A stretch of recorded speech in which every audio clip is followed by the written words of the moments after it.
Hey students, welcome to eCiril. I am your biology educator Dr. दीक्षा।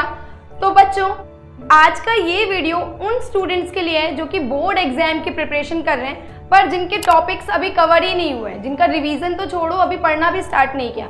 बच्चों, biology के साथ आप बहुत अच्छा स्टार्ट कर सकते हैं। डायग्राम प्रैक्टिस के थ्रू आप बहुत अच्छा स्कोर कर सकते हैं। तो आज का ये वीडियो आपके लिए बहुत हेल्पफुल होगा।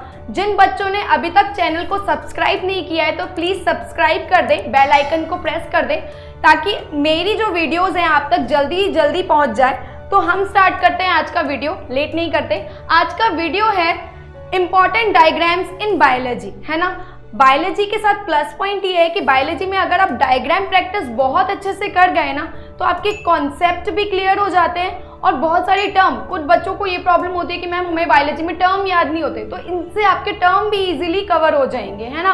तो जिन बच्चों को टर्म में दिक्कत है, बायोलॉजी याद करने में दिक्कत है, वो प्लीज डायग्राम तो ज़रूर प्रैक्टिस करके जाएं। इनसे आपके टर्म भी क्लियर हो जाएंगे और आप अच्छा स्कोर कर पाएंगे। तो स्टार्ट करते हैं। आज मैं 5 आपके चैप्टर लेने वाली हूँ बायोलॉजी के।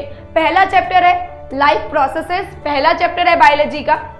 आई नो बहुत लेंथी चैप्टर है, हर डायग्राम को करके जाएं। डायग्राम बहुत ही सिंपल है, ऐसा कुछ भी नहीं है डायग्राम्स में, क्योंकि डायग्राम को करके ही आप बहुत सारे क्वेश्चन सॉल्व कर सकते हैं। आपके एमसीक्यूज हो, शॉर्ट टाइप क्वेश्चन हो, है ना, 2 मार्क्स क्वेश्चन है, इवन लॉन्ग टाइप क्वेश्चन को भी आप सॉल्व कर सकते हैं इन डायग्राम्स के थ्रू। जिनकी हैंडराइटिंग अच्छी है वो तो जरूर करके जाएं ताकि आप अच्छा मार्क्स गेन कर पाएं और बहुत सारे क्वेश्चंस के आंसर आपको इन्हीं डायग्राम्स में मिल जाते हैं। तो पहला डायग्राम है आपका cross section of leaf. Leaf का जो क्रॉस सेक्शन है उसके अंदर क्या क्या उसकी स्ट्रक्चर होती है, लीफ के अंदर कहाँ पे एपिडर्मिस होती है, पेरेन्काइमा सेल्स के अंदर क्या मिलेगा, क्लोरोप्लास्ट मिलेगा। ये सब कुछ आपका क्या हो गया, क्वेश्चंस आपके इसी से ही सॉल्व हो जाते हैं अधिकतर डायग्राम से कि क्लोरोप्लास्ट कहाँ मिलता है, लीफ में फोटोसिंथेसिस, बहुत सारे आपके दिमाग में जो क्वेश्चंस चलते हैं वो इन डायग्राम्स के थ्रू ही सॉल्व होते चले जाएंगे, है ना। तो प्रैक्टिस जरूर करें हर टर्म को। अच्छा, कॉपी पेन जरूर लेके बैठें ताकि क्या जो मैं आपको बताती जा रही हूँ आप नोट डाउन करते रहें और साथ ही साथ मेरे साथ भी आपने डायग्राम प्रैक्टिस कर ली ना तो बच्चों मोर देन सफिशिएंट है, मतलब आप बहुत अच्छा स्कोर कर लेंगे। लीफ का डायग्राम सबको ही पता है, क्लोरोप्लास्ट कहाँ है अभी पता है, पेरेन्काइमा में बताया, गार्ड सेल्स कहाँ पे होती हैं, है ना। तो इस तरीके से जो टर्म आपके नजरों के सामने आ रहा है ना उनको मार्क करते हुए चले, उनके बारे में सोचें यहाँ पे क्या है। तो ऐसे बहुत सारे क्वेश्चंस आपके अभी ही सॉल्व हो जाएंगे। बहुत ही सिंपल, बहुत ही मार्क गेनिंग क्वेश्चंस आते हैं ऐसे, ठीक है।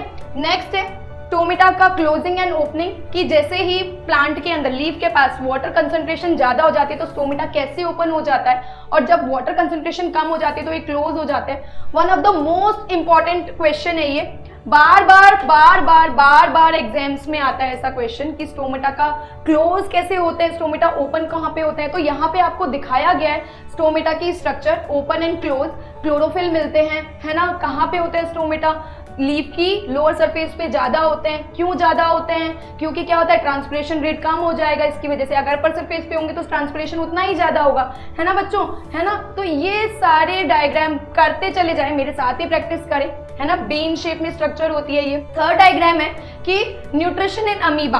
अमीबा हमें पता ही है कोई फिक्स स्ट्रक्चर तो होती नहीं है, किस तरीके से ये सूडोपोडिया के थ्रू फूड को ग्रैब करता है, अंदर ही क्या करेगा, डाइजेस्ट करेगा और अनवांटेड मटेरियल को बॉडी सरफेस से बाहर निकाल देता है। कितना सिंपल डायग्राम है ना। बहुत बार क्वेश्चंस आते हैं MCQ basis, long type questions, तो जरूर प्रैक्टिस करके जाएं एग्जाम से पहले, ठीक है। बॉडी सरफेस से ही डिफ्यूजन प्रोसेस होती है। सारे ऐसे डायग्राम को देख के अपने दिमाग में ही सोचते जाएं कि अच्छा ये हो रहा है तो इसमें कौन सा प्रोसेस हो रहा है ना। फिर नेक्स्ट है most important diagram, long type questions में आता है ह्यूमन एलिमेंट्री कैनाल का डायग्राम। बच्चों यहाँ से माउथ से स्टार्ट होकर एनस तक जाता है, किस ऑर्गन का, ह्यूमन एलिमेंट्री कैनाल में किस ऑर्गन का क्या फंक्शन है आप इसी डायग्राम के थ्रू सॉल्व कर सकते हैं कि माउथ में क्या होता है, स्लाइवरी ग्लैंड्स मिलती है, उसके अंदर कौन सा एंजाइम है ना। ईसोफेगस है, ट्यूब लाइक स्ट्रक्चर होती है। स्टमक है, स्टमक में किसका डाइजेशन होता है, कंप्लीट डाइजेशन कहाँ पे हो जाता है ना। ये सारे क्वेश्चंस के आपके आंसर इसी डायग्राम से सॉल्व हो सकते हैं। साथ के साथ सुंदर ही सुंदर प्रैक्टिस करते चले जाएं, कहीं कंफ्यूज ना हो। बाइल डक्ट मिलती है, लिवर मिलता है, सबसे लार्जेस्ट ग्लैंड है। तो बच्चों जरूर प्रैक्टिस करके जाएं एग्जाम से पहले। और मैं बोलूँगी लाइफ प्रोसेस तो माँ गेनिंग चैप्टर है आपका, जरूर करें, ऐसे प्रैक्टिस जरूर कर लें, है ना। नेक्स्ट है, अगर हम रेस्पिरेशन वाले पार्ट पे आ जाते हैं तो ग्लूकोज का किस तरीके से ब्रेक डाउन होता है ना, एरोबिक और एनारोबिक। बहुत ही सिंपल है, जब एरोबिक होगा तो मींस ऑक्सीजन कंज्यूम होगी, है ना, कंप्लीट ब्रेक डाउन हो जाता है। एनारोबिक कंडीशन में क्या होता है, ऑक्सीजन कहीं यूज नहीं होती, है ना। और क्या होता है, ह्यूमन की बात करें तो ह्यूमन में भी क्या होता है, एनारोबिक रेस्पिरेशन होता है ड्यूरिंग एक्सरसाइज, याद आ ही रहा होगा। इन डायग्राम्स को देखते ही आपको याद आ जाना चाहिए सारी चीजें कि किस तरीके से कंप्लीट ब्रेकडाउन से क्या होता है, कार्बन डाइऑक्साइड बनती है, इनकम्प्लीट ब्रेकडाउन होता है तो लैक्टिक एसिड मसल्स में बनती है, ह्यूमंस में इथेनॉल बनता है। इस तरीके से बच्चों, बहुत ये क्वेश्चन लास्ट ईयर भी आया था बच्चों, ये इस पे क्वेश्चन लास्ट ईयर भी आया था, तो ये इंपॉर्टेंट है, जरूर करें। फिर हम आगे देते हैं ह्यूमन रेस्पिरेटरी सिस्टम। इस सिस्टम को देखते से ही हर ऑर्गन का, हमारी नोज से एयर जाती है, फिल्टर्ड एयर जाती है, ट्रेकिया में जाती है, यहाँ पे साउंड बॉक्स भी मिलता है। साउंड बॉक्स को क्या बोलते हैं, ये जो भी मैं क्वेश्चन आपसे करती जा रही हूँ इसके आंसर आप जरूर कमेंट बॉक्स में करें, है ना। रिंग्स मिलती हैं, रिंग ऑफ कार्टिलेज होती है, किस शेप की होती है, क्यों ring of cartilage C shape की होती है, याद आ रहा है, हर किसी का आंसर निकलते चले जाओगे तो बहुत ईजी हो जाएगा आपके लिए बायोलॉजी करना। डायग्राम जरूर प्रैक्टिस करें, ठीक है।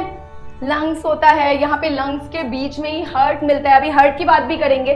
डायफ्राम होता है, डायफ्राम का स्ट्रक्चर कैसा होता है, जो क्वेश्चन अगर मैं आपसे पूछती जा रही हूँ उसके आंसर आप करते चले जा रहे हो तो बच्चों डरने की कोई बात नहीं है, आपका बायोलॉजी बहुत अच्छा है, ठीक है। इसके बाद हार्ट का डायग्राम जरूर करें, ठीक है। किस तरीके से एट्रियम में ब्लड आता है, वेंट्रिकल्स में जाता है ना। सबसे लार्जेस्ट आर्टरी कौन सी है, सबसे लार्जेस्ट वेन कौन सी है, right side of the heart impure रहता है, लेफ्ट साइड प्योर रहता है ना।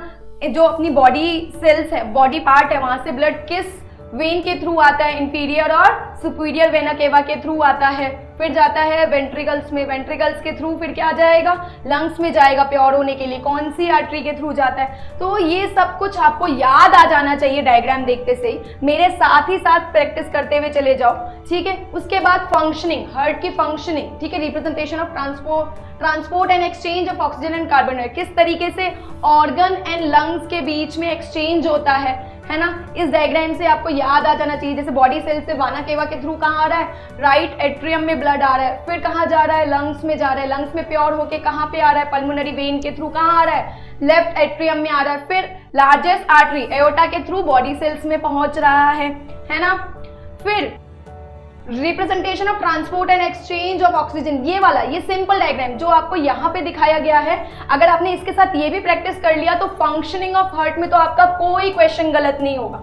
बहुत ही सिंपल है, जो मैंने आपको डिफाइन किया ही है कि राइट वाला पार्ट कैसा रहता है, इम्प्योर रहता है, लेफ्ट वाला प्योर रहता है, ये वही है, कहीं घबराने की जरूरत नहीं है, सारा अभी मेरे साथ रिवाइज करते हुए चले जाओ। फिर ट्रांसपिरेशन कहाँ से होता है प्लांट में, है ना, वाटर वेपर्स निकलती है, मूवमेंट ऑफ वाटर कैसे होता है, ट्रांसपिरेशन प्रोसेस क्या है, हर टर्म को मेरे साथ अभी के अभी सॉल्व करते हुए चले जाओ तो कोई बात नहीं, फिर तो आप अच्छा ही मार्क्स गेन करेंगे, ठीक है। ट्रांसपिरेशन क्या है, इवापोरेशन ऑफ वाटर, याद आ रहा है, सब कुछ क्लियर है, मुझे पता है आपका सब कुछ क्लियर है। फिर एक्सक्रीटरी सिस्टम की बात करें तो ह्यूमन एक्सक्रीटरी सिस्टम में कितना सिंपल डायग्राम है, 2 किडनियां होती हैं, है ना, यूरिटर होता है, यूरिनरी ब्लैडर है, फिर यूरिथ्रा के थ्रू निकल जाता है यूरिन फॉर्मेशन, याद आ रहा है, ठीक है। Left kidney, right kidney, renal word use करते हैं किडनी के लिए, ठीक है।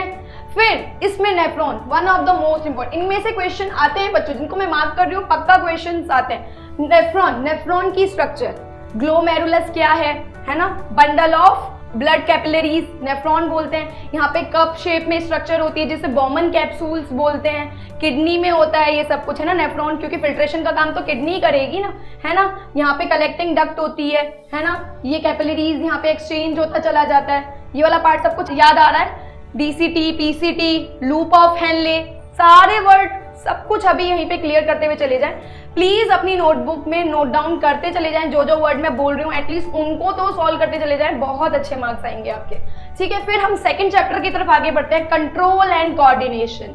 कंट्रोल एंड कोऑर्डिनेशन में न्यूरॉन का डायग्राम, कितना सिंपल डायग्राम है, डेंड्राइट्स मिलेंगे, ब्रांचेस, यहाँ से सिग्नल यानी स्टिमुलेट्स मिलता है, सेल बॉडी में जाता है, सेल बॉडी के अंदर क्या होता है, न्यूक्लियस होता है, फिर मैसेज कहाँ जाएगा, एक्सॉन में जाएगा, एक्सॉन के ऊपर एक शीट होती है जिसे माइलिन शीट बोलते हैं, 2 माइलिन शीट के बीच का गैप क्या कहलाता है, comment me in the chat box, ठीक है। यहाँ पे मैसेज कहाँ आएगा, नर्व एंडिंग में आएगा, केमिकली भी जाता है और इलेक्ट्रिकल इम्पल्स भी मूव होते हैं, याद आ रहा है। फिर किस तरीके से न्यूरोमस्कुलर जंक्शन होते हैं, किस तरीके से न्यूरॉन जो है मसल से कनेक्ट रहते हैं, ये डायग्राम में सब कुछ क्लियर है बच्चों। बहुत ही इजीली आप आंसर कर सकते हैं हर क्वेश्चन का। तो डायग्राम प्रैक्टिस तो जरूर करें अपने एग्जाम से पहले, है ना। फिर रिफ्लेक्स एक्शन, ये बच्चों छोड़ के जाना ही नहीं है ये डायग्राम कि रिफ्लेक्स एक्शन में किसका रोल आता है। रिले न्यूरॉन्स कहाँ पे होते हैं, मोटर न्यूरॉन्स, है ना, सेंसरी न्यूरॉन्स कहाँ पे होते हैं जो सेंस ऑर्गन से इम्पल्स को कहाँ ले जाएंगे, CNS तक, सेंट्रल नर्वस सिस्टम तक। फिर सेंट्रल नर्वस सिस्टम से जो भी डिसीजन आया है, जो भी मैसेज आया है, वो कहाँ तक जाएगा, मोटर न्यूरॉन के थ्रू इफेक्टर सेल्स के पास जाएगा। रिले न्यूरॉन होती है इनमें, है ना। कितना इजी डायग्राम है। अगर आपने हर किसी को डायग्राम से समझ लिया ना, तो आपके कॉन्सेप्ट तो यही क्लियर है, कोई घबराने की बात नहीं है। डायग्राम से आपके बहुत सारे क्वेश्चंस के आंसर निकल सकते हैं, है ना। फिर ह्यूमन ब्रेन का डायग्राम बहुत सिंपल है, fore brain, mid brain, hind brain. Fore brain में सेरिब्रम होता है, और क्या होता है, इसमें ऑल्फैक्टरी लोब्स मिलते हैं, हाइपोथैलेमस होता है जो कि बॉडी टेम्परेचर को मेंटेन करने का काम करते हैं, मिड ब्रेन होता है, मिड ब्रेन के बाद हाइंड ब्रेन होता है, पॉन्स, मेडुला ऑब्लांगेटा, ये सब कुछ। और ये वाली जो पार्ट होता है वो ब्रेन से, जो हाइंड ब्रेन का पार्ट होता है, ये स्पाइनल कॉर्ड से कनेक्ट रहता है। मुझे पता है आप सबको समझ में आ रहा है, सब कुछ आपको रिकॉल होता चला जा रहा है। हाँ मैम, हमको इसका भी आंसर पता है, इसका भी पता है। पॉन्स, मेडुला, सेरिबैलेंस, बॉडी बैलेंस करने का काम कौन करता है, आंसर मी, ठीक है। इस तरीके से कितना ईजी डायग्राम है कि प्लांट किस तरीके से रेस्पॉन्स करते हैं। प्लांट में मूवमेंट होता है, लोकोमोशन तो होता नहीं है। प्लांट एक जगह पे खड़े रह के क्या करेंगे, रेस्पॉन्स शो करते हैं, जिसे मूवमेंट बोलते हैं, है ना। Response of plant to direction of light, है ना। शूट हमेशा लाइट की डायरेक्शन में मूव होती है, रूट अपोजिट होती है, तो उसे जो लाइट की तरफ मूव होगा उसे क्या बोलेंगे, पॉजिटिव रेस्पॉन्स। जो अपोजिट होगा उसे नेगेटिव बोलेंगे। इसी तरीके से अगर जियोट्रॉपिज्म की बात करें, जियोट्रॉपिज्म क्या है, मूवमेंट ड्यू टू ग्रेविटी। तो जियोट्रॉपिज्म कौन शो करती है, पॉजिटिव, रूट शो करती है, शूट नेगेटिव करती है, याद आ रहा है। फिर हॉर्मोन्स, इस डायग्राम के थ्रू बच्चों बहुत सारे क्वेश्चंस के आंसर निकल सकते हैं कि ह्यूमन मेल में और फीमेल में कौन कौन से हॉर्मोन्स हैं। ऑलमोस्ट सिमिलर हैं, बस टेस्टिस और ओवरी अलग रहते हैं। पेनक्रियाज क्या रिलीज करता है, पेनक्रियाज कैसी ग्लैंड है ना। और थायराइड ग्लैंड, हाइपोथैलेमस क्या रिलीज करता है, मास्टर ग्लैंड कौन सी है, थाइमस क्या रिलीज करेगा। ये बहुत सारे आंसर आपके निकल जाएंगे बायोलॉजी में। फिर हम थर्ड चैप्टर की बात करते हैं, हाउ डू ऑर्गेनिज्म रिप्रोड्यूस। इसके तो बहुत ही सिंपल डायग्राम्स हैं।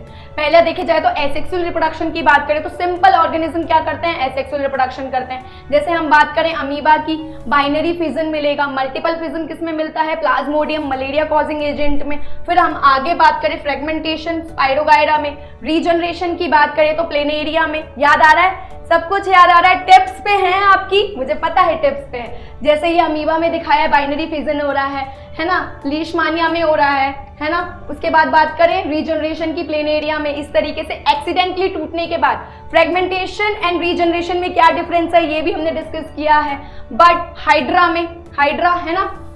फिर ये भी बहुत इंपॉर्टेंट है, इस पे क्वेश्चंस आते हैं कि जो ब्रायोफाइलम है वो किस तरीके से वेजिटेटिव प्रोपगेशन करती है। वेजिटेटिव प्रोपगेशन बोलते हैं ना प्लांट्स में एसेक्सुअल रिप्रोडक्शन को, तो कौन सी लीव्स में होती है, ब्रायोफाइलम। बच्चों स्पेलिंग्स भी देखते हुए चले जाना, ठीक है।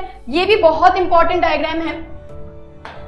Reproductive structure of a flower, flower में किस तरीके से, हिबिस्कस कैसा है, बाइसेक्सुअल फ्लावर है, यानी मेल और फीमेल ऑर्गन दोनों एक ही फ्लावर में रहते हैं। उनमें सेल्फ पॉलिनेशन के ज्यादा चांसेस रहते हैं। जिनमें एक होता है मेल या फीमेल रिप्रोडक्टिव स्ट्रक्चर होती है, उनमें कैसा होता है, क्रॉस पॉलिनेशन होता है। पॉलिनेशन क्या है, क्लियर होता चला जा रहा है ना। फिर ये भी बहुत इंपॉर्टेंट है, इससे तो आपका पक्का एक लॉन्ग टर्म क्वेश्चन आएगा कि जर्मिनेशन कैसे होता है, जर्मिनेशन पॉलेंस का कैसे होता है। जैसे स्टिग्मा पे पॉलन ग्रेन्स आती है, उनसे थ्रू पॉलन ट्यूब निकलती है, वो ओवरी में ओव्यूल के थ्रू जाती है ना। दो मेल स्पर्म आते हैं, एक तो क्या करेंगे, एक मेल गैमीट किससे फ्यूज करेगा, दूसरा किससे फ्यूज कर लेता है, याद आ रहा है। फिर human male and female reproductive structure, इसमें क्लियरली दिखाया है। स्क्रोटम होता है, स्क्रोटम जो एब्डोमेन कैविटी से बाहर होती है, क्यों होता है, क्या रीजन है ना। रीजन इसका याद होना चाहिए आपको। फिर फीमेल रिप्रोडक्टिव पार्ट, ओवरीज के अंदर क्या प्राइमरी सेक्स ऑर्गन्स बनते हैं, है ना, प्राइमरी सेक्स ऑर्गन है ओवरी, इनके थ्रू गैमीट्स बनते हैं, फिर फैलोपियन ट्यूब्स में आते हैं। अब रिप्रोडक्टिव स्ट्रक्चर के थ्रू अब बर्थ कंट्रोल मैटर को भी इजीली याद कर पाएंगे कि भाई फ्यूजन रोकना है, कॉन्ट्रासेप्टिव मेथड्स कि किस तरीके से फ्यूजन का रोका जाए, फ्यूजन क्या है, फर्टिलाइजेशन किस तरीके से, इन डायग्राम्स के थ्रू आप क्वेश्चन और भी अपने माइंड में बना के उसका आंसर खुद से ही सॉल्व कर सकते हैं। ठीक है, बुक खोलने की जरूरत ही नहीं है, प्रैक्टिस करते हुए चले जाओ। Fallopian tube, vasectomy, tubectomy, contraceptive methods है ना। फिर आप आ जाते हैं हम अपने नेक्स्ट चैप्टर पर, दैट इज हेरिडिटी। हेरिडिटी में हम बात करें तो ईयर लोब्स की बात करें, एग्जाम्पल दिए थे, ये कैसे है, इनहेरेंट वेरिएशंस हैं, यानी ईयर लोब्स का कैसे वो अटैच है या फ्री है ना, ये भी इनहेरिटेंट है कि अगर किसी में फ्री भी रहता है, किसी में अगर पेरेंट का अटैच है तो प्रोजेनी में भी अटैच रहेगा, याद आ रहा है। फिर ये जब मेंडल ने एक्सपेरिमेंट किया था मोनोहाइब्रिड पे तो 2 लॉ दिए थे, law of dominance and law of segregation, ये उससे रिलेटेड क्वेश्चन है। बच्चों मोनोहाइब्रिड डाईहाइब्रिड से रिलेटेड क्वेश्चन जरूर कर लेना, उससे रिलेटेड बहुत क्वेश्चन आते हैं आपके एग्जाम में। ठीक है, ये जब दूसरा डाईहाइब्रिड क्रॉस कराया था तो कौन सा लॉ दिया था, इंडिपेंडेंट असॉर्टमेंट का दिया था। इससे रिलेटेड ये आपको बिल्कुल क्लियर होना चाहिए। अगर ये चीजें क्लियर है ना तो कोई भी क्वेश्चन तुम सॉल्व कर लोगे, चाहे कैसे ही क्वेश्चन आ जाए, इजीली आपका सॉल्व हो जाएगा, है ना। होमोजाइगस क्या है, हेट्रोजाइगस क्या है, फिनोटाइपिक क्या है, जीनोटाइपिक क्या है, ठीक है, सेक्स डिटर्मिनेशन, ये बहुत अच्छे से मुझे पता है आपको आता है। फिर लास्ट चैप्टर आर एनवायरनमेंट, बहुत ही छोटा चैप्टर, इसमें से भी पक्का आप 5 मार्क गेन कर लेंगे। इसमें लॉन्ग टाइप क्वेश्चन आता है। पहले तो आप फूड चेन अगर आपको पता है कि कहाँ से एनर्जी कहाँ ट्रांसफर होगी तो पक्का आपका जो क्वेश्चन है वो सॉल्व हो जाएगा। फूड चेन किस तरीके से बढ़ती है, पहले प्रोड्यूसर्स होते हैं, फिर हेर्बीवोरस, फिर जाएगी कार्निवोरस, फिर टॉप कार्निवोरस, फिर डिकम्पोजिशन से वापस कहाँ मिलेगी, इन्वायरमेंट में मिल जाएगी, इन्वायरमेंट से फिर प्रोड्यूसर के पास जाएगी, इस तरीके से। और डिफरेंट फूड चेन आपस में कनेक्ट रहती है, उसे फूड वेव बोलते हैं, ये भी मुझे पता है आपको क्लियर है। फिर लास्ट आपका diagram showing flow of energy in an ecosystem, की इकोसिस्टम में डिफरेंट पिरामिड्स की स्टडी है इसमें, कि एनर्जी कैसे मूव होती है, जो मास होता है वो किस तरीके से मूव होता है। ठीक है बच्चों, तो ये डायग्राम्स हैं जो आप अपने बोर्ड एग्जाम से पहले जरूर करें, और जो हाफ ईयरली का आपका सिलेबस है उसमें तो पक्का करके जाएं। बहुत ही सिंपल क्वेश्चंस आएंगे और आपके जरूर सॉल्व हो जाएंगे। तो ऐसी इंफॉर्मेशन के लिए मेरे साथ बने रहिए। Thank you so much.